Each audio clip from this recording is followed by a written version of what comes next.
Hello, everyone. This is Mike Ronchetti. I'm a coach, and I'm excited to have fellow business owner from Indiana with us today to talk about his business as well as his opportunities. My guest is Jay Mattern.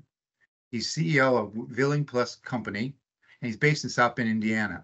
It's my pleasure to welcome Jay to our show today, as well as looking at the fact that Jay's been around for a while. He's going to tell us about his history as well as tell us about himself. So let's start with Jay introducing himself and telling us about what his personal story is. Jay, Well, thank welcome. thank you, Mike, for inviting me. And I think you just called me old. You said I've been around a long time, so we'll have to deal with that offline. Um, Old is the positive news. I take it as a compliment. I think hopefully my expert judgment and expertise will come through.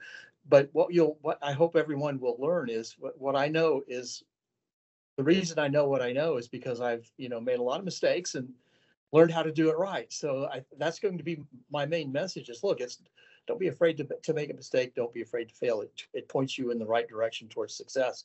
So my background is I was actually born in Elkhart, Indiana, right near South Bend here at Elkhart General.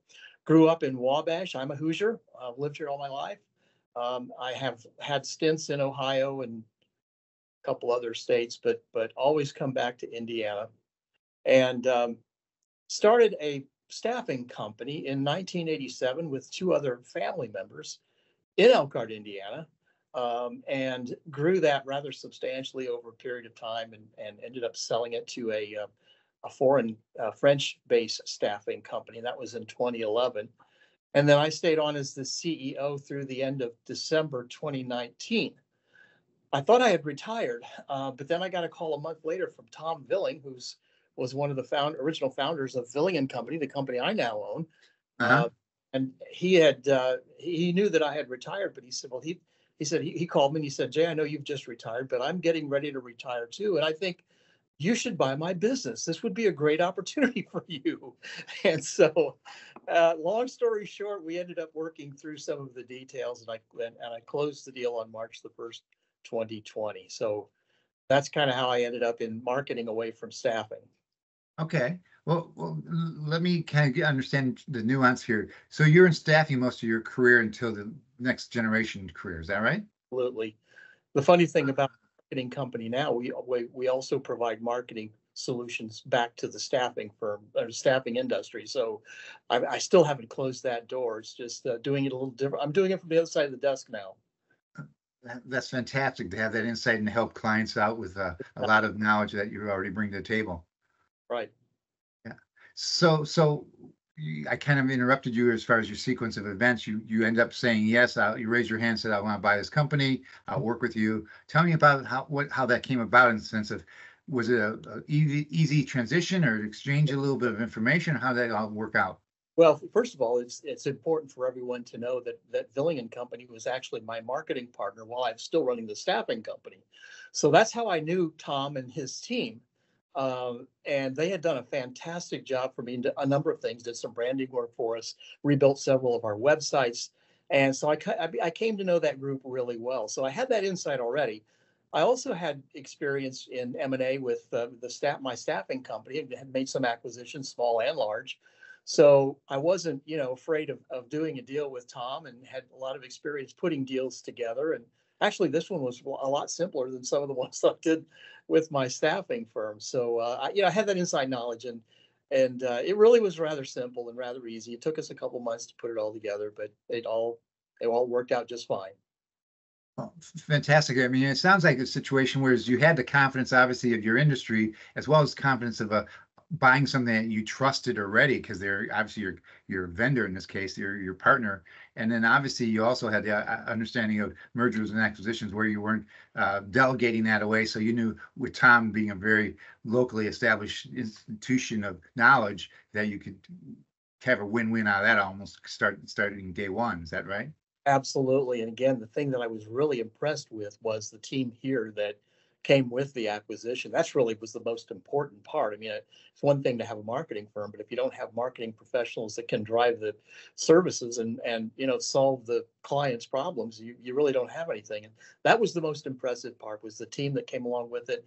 And I can happily say that everybody that was there on March the 1st, 2020 is still with me today. Wow, that's We've incredible stability. added people since then. That's fantastic news, Yeah. and especially in the industry that has kind of that state of the art current technology thing that you're able to keep and grow your people as well as they're excited by your vision to keep staying with you, and that's a compliment to you. So congratulations on that. Yes, worked out well. Yeah. So for everyone listening, check out the company in the link below. I have a description there for you about the company itself, as well as a LinkedIn contact information. So make sure you look at that when we're done with this session. So Tom, I need to have you spend a few minutes with me. Uh, I'm sorry, Jay. Obviously, Tom is a fundamental footprint in the company, but he kind of walked away in the sunset. He didn't hang on too much, did he? No, he stayed. For the way we put the deal together was I asked him to stay for 90 days just to make the transition with regard to clients and some of the things that were in the works. And again, having had experience in doing acquisitions, and because of the size of this one, I figured, 90 days. In fact, it really didn't take 90 days. After the end of a couple months, we were kind of, in a good place. But it was good for him to be able to stay that that extra month. But yeah, so that's how we put that together.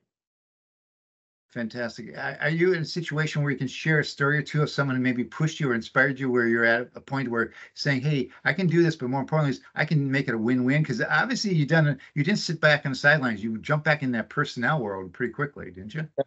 There's a couple people. First of all, my first manager, and again, I started my first business in 1987. So as you said early on, I've been around a while. My first manager, my first job, his name was Otis Grimes, and he was. I lost track of him. I don't know if he's still alive or not. Probably not, but he taught me so much about the business that I was in was consumer credit, and it was a business that you very similar to staffing in the sense that each branch was responsible for their P&L, up and down the line, revenue all the way to bottom line.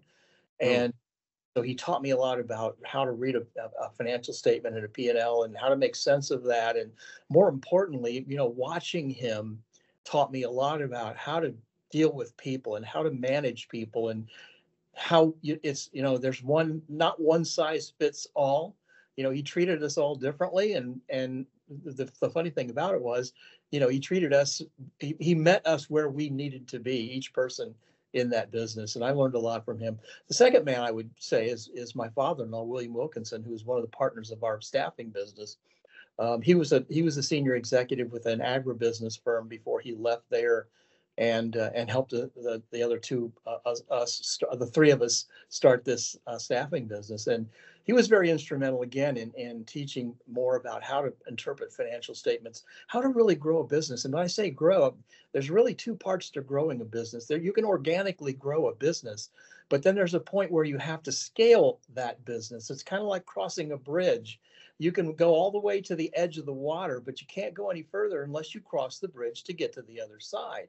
And a lot of companies, I think, don't understand. A lot of entrepreneurs, business owners, fail to understand that growth at some point, when you reach the edge of the river, you can't go any further. You have to do something to scale that business to prepare it for the next level of growth. And sometimes it feels like you're actually going backwards. And I learned a lot from Bill, my father-in-law, about how to scale a business, because we hit that bridge several times. We started at zero and sold the company at $400 million. So there were a number of times we had to cross a bridge and actually sort of retool the business to prepare it for the next level of growth. so when you say that, and I realize that you had many ways you had multiple profit and loss responsibilities over your career. Obviously, even when you were doing the credit side of things, and then you jumped into personnel side, as well as when you acquire a company, you're really resetting the deck completely when you merge companies. What's the biggest learning you could talk about is that ownership decision? I mean, obviously, go no go is a big decision when you're going to offer a merger opportunity. Yeah. No, I would say the easiest part is, when you're talking about an acquisition, the easy part is reviewing the numbers and, getting a good feel from a numbers perspective. But that's probably the least important part. The most important part is the culture match. And I'll be the first to say that I made a couple acquisitions. The numbers looked great, but the match was the culture, the match on the culture side was much different in our organization. It was very difficult to put those two together, because really the most important thing in an acquisition is it's not the day that it closes. It's the next day when you start, or you should start, integrating that company. And I think that's another mistake that a lot of folks make in all industries when they do an acquisition, is they fail to start integrating right away, and they'll let things kind of slide. And if you wait too long to start trying to integrate that company that you've acquired into your organization, it's much, much more difficult if you wait 3 months or 6 months or 1 year or 3 years, as I've seen some other folks do.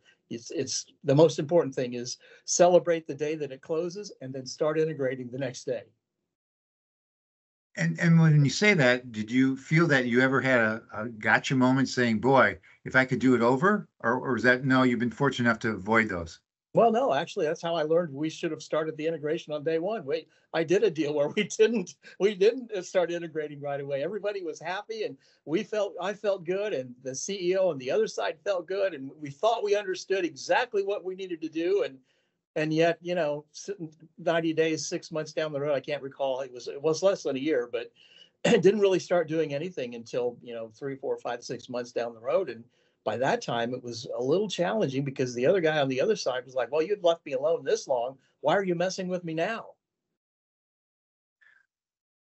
Well, there, how'd you answer that question? uh, How'd you answer that question? I had to say, why don't I get on a plane and come see you, we need to talk about this. And we really had to, I mean, I knew that I'd made a mistake, and I just went to him and said, look, we should have started this integration right away. I take responsibility for that, but we have to start this right now. We have to pull these together, because there's a synergy here. There's a value that we're trying to reach. And the only way we can reach the value out of this acquisition is if we do this integration properly and pull these two businesses together in such a way that 1 + 1 can equal 3 or 4 or 5. You're saying something there that's really pops in my mind about your what you offer in the marketplace as a marketing communications expert. How do you find that same relationship when you're in the role with big clients? I mean, how do you treat that and learn from them, almost what you described, the merger, without obviously the financial minutia? But you want a long-term relationship, of course. Well, self-awareness is very important. And I think a lot of folks, a lot of business people quite often will sort of get wrapped up in their own success. And, I mean, it's easy to do if you've, done some things really well and your business is growing, and you kind of pat yourself on the back, and you kind of lose your sense of self-awareness. And before you know it, you've gotten off the rails, and you've gotten outside of yourself, right? So I think the answer to that question, Mike, is you have to constantly be very self-aware, and be conscious of what you're doing and what you're saying, and how you're impacting people, and how you're impacting your clients, and how you're impacting your community. And you just have to always just be able to sort of step back after something happens, and assess, how did I do, and what did I do well, and where did I not do so well, and then make a commitment to improve on those areas that you didn't do as well as you would have liked to. Thank you. Thank you for your honesty on that answer. I appreciate that. Kind of jumping in the same feel of we oftentimes say there's three people possibly in your journey that really have impact in your life and somewhat shaping your life, and you're really grateful for. Do you want to mention any of those people? I mean, obviously, you mentioned earlier your father-in-law, but maybe there's somebody else. Well, certainly my father too. Unfortunately, he passed away very young. He was in his 60s when he passed away. He had some heart uh, problems, and didn't stay around as I would have liked to have had him. But he was very, very instrumental in who I am now, and where I've ended up. I was actually adopted by him, so he was not my real father. But yeah, it's odd that I say that, because I always felt like he was my father. Period. Yeah. And he was a self-employed. He was an entrepreneur, interior decorator. So he hung wallpaper, did a lot of painting, and every summer I had to go to work. So I learned a lot about hard work, and how that makes a difference if you really apply yourself and work hard. Wow, that's incredible information provided, and as well as I'm to more this than day, I assume it's still relevant. well, people that I know can hang wallpaper. There aren't many left, but I know how to do it. I don't like to do it, but I know how to. We always have trades we can use. Yeah. If everything else falls apart, I can go hang wallpaper, I guess. Wonderful. So looking at, kind of looking at a more reflective moment about the future, what do you think about your next 1 to 3 years? I mean, what's your number one growth area or challenge that you want to basically achieve with this opportunity? Yeah, there's three things that we want to do here over the next 3 to 5 years. Number one, and first and foremost, of course, is continue to grow organically, Villing+Company and the sister company that we call Terra Firma Marketing. So the first thing is to grow those organically, continue to grow those and expand that. And again, if we get to the end of the land and have to cross the bridge, we'll do that. But we want to grow organically. The second thing we want to do is I have two brands right now providing marketing solutions to two different industries, and we do a lot of work for nonprofits in the area here in northwestern Indiana and southern Michigan. And I'd like to create a brand. There's a great opportunity there to help these nonprofits in their marketing endeavors. And so I want to create a brand that would provide marketing solutions specifically to nonprofits, and that would be throughout the U.S. So that's our second step. Our third step, then I always come back to staffing because that's where I grew up and that's what I know.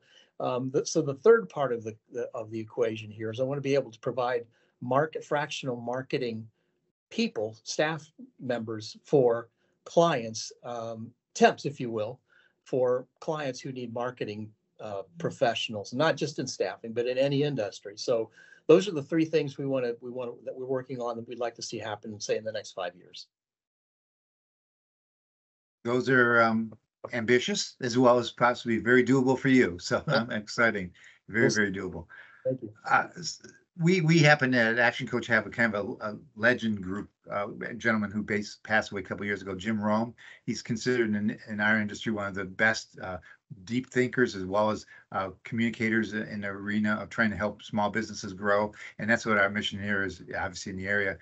He had a term that says, look at the average 5 people that you spend the most time with and think about those people because they're giving you advice about your business entity itself, some ways, as well as how you treat others.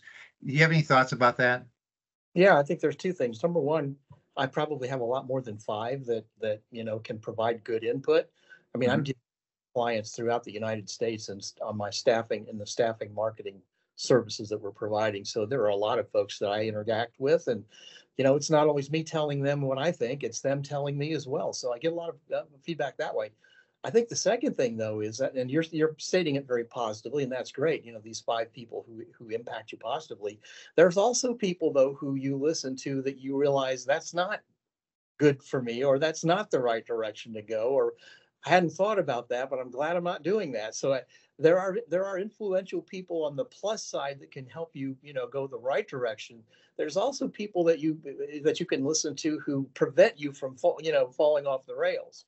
Again, the real challenge is knowing which voice is which. Well, you're reflecting back to something you said earlier in the presentation about the integrity of the people that you are yourself, but also who you listen to, as well as who you work with for clients. So you're full circle on that one. So appreciate that. Yeah. Yeah. So it sounds like you've been blessed with some really incredible people, whether you work with them or around them, or they're your clients or friends along this journey. What would you like to say to them right now? Well, I have a great family that supported me in all of this throughout my career. And, to build a company to $400 million, it requires a lot of, blood, sweat, and tears. I had to travel a lot. I was away quite a lot, missed a lot of things from, my son and daughter. And, they were incredibly supportive because, they knew how passionate I was about what I was doing. Same thing with what I'm doing now. I don't have to travel quite as much, but I still, it takes a toll trying to grow any business. If you really are, if you really are serious about growing and not not just creating a lifestyle business. Again, nothing wrong with lifestyle business, but Mhm. that's my objective here. My objective here is to grow a solid business with solid growth that can go, in a number of different directions. So, I'd have to say that's the first place I would start is the support I've gotten there. Second thing is the team I've got here, the teams that I've had everywhere, staffing, my staffing company, the team I have here at Villing+Company, got some great people. And, you can't do this by yourself. You can't grow a business very far by yourself. You can a little bit, and I know you know that really well. That's what your team is all about, is helping people understand, entrepreneurs understand. Hey, you got to get out of this and work out, on the business and not all the time in the business. So, that's another thing that's been very important, is the teams that I've had that I can rely on to hand things off to, and develop them, and then step away and do what I do best, and let them do what they do best. Boy, I'll leave it at that. Well said, Jay. Thank you. Jay, it's been a pleasure speaking with you today, and thank you very much for being on our show.